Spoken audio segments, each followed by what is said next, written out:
হযরত শাহজালাল আন্তর্জাতিক বিমানবন্দরের থার্ড টার্মিনালের ঋণের কিস্তি পরিশোধের সময় আসলেও শুরু হয়নি বাণিজ্যিক কার্যক্রম।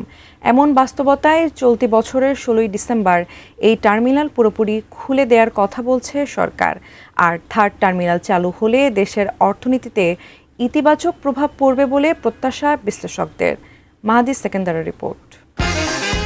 হযরত শাহজালাল আন্তর্জাতিক বিমানবন্দরের বার্ষিক যাত্রী সেবা সক্ষমতা প্রায় ৮০ লাখ। বহুল প্রতীক্ষিত থার্ড টার্মিনাল চালু হলে তা ১ লাফে বেড়ে দাঁড়াবে ১,৮০ লাখে।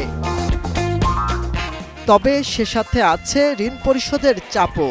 চলতি বছরই জাপানকে ২ কিস্তিতে দিতে হবে ২,২০০ কোটি টাকা, যা বেসামরিক বিমান চলাচল কর্তৃপক্ষের প্রায় ১ বছরের আয়ের সমান। আর এ প্রকল্পে জাপানের ঋণ ১৬,০০০ কোটি টাকা। ওই রকম পরিমাণ মতন আমি রেভিনিউ না বাড়াতে পারি, তাহলে আমার ওই ফার্স্ট টার্মিনাল এবং সেকেন্ড টার্মিনাল আয়ের উপরে আমি ভাগ বসাচ্ছি এবং সেখান থেকে কিন্তু টাকাটা চলে যাচ্ছে। ৭৩ অংশ নিয়ে যাচ্ছে আর তারা, আর 27 আমি পাচ্ছি। ওই টাকা দিয়ে কি আমি লোন পরিশোধ করতে পারবো?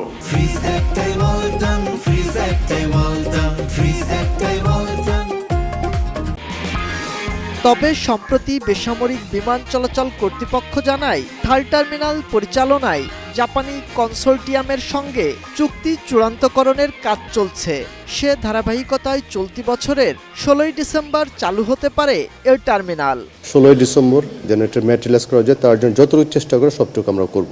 বিশেষজ্ঞরা বলছেন, দ্রুত বাণিজ্যিক কার্যক্রম শুরু করে রাজস্ব আয় নিশ্চিত করতে না পারলে গলার কাটা হয়ে দাঁড়াবে এ মেগা প্রকল্প। এইটার দুঃখজনক জায়গা হলো যে এইটার তৈরি করার ক্ষেত্রে আমরা তাও যতখানি সময়কে কাজে লাগাতে পেরেছি, কিন্তু এটা কার্যকরভাবে শুরু করার ক্ষেত্রে তো পিছিয়ে আছি। থার্ড টার্মিনাল ঘিরে দেশের এভিয়েশন ও পর্যটন খাতে গতি আসার প্রত্যাশা খাত সংশ্লিষ্টদের। থার্ড টার্মিনাল যখন ওপেন হবে তখন আমাদের ক্যাপাসিটিটা বেড়ে যাবে, যাত্রী পরিবহনের সংখ্যাটা বাড়বে, এয়ারলাইন্সের সংখ্যাও বেড়ে যাবে। সেটার কিন্তু একটা নীতিমালার প্রয়োজন আছে। বিমানবন্দরের তৃতীয় টার্মিনাল চালুর পাশাপাশি আন্তর্জাতিক বাণিজ্য সম্প্রসারণে সরকারকে গুরুত্ব দেওয়ার তাগিদ ব্যবসায়ীদের।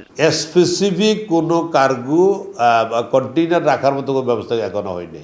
আর যা আছে যে অত্যন্ত মানে অপ্রতুল। মাহাদি সেকেন্দার, এটিএন নিউজ, ঢাকা।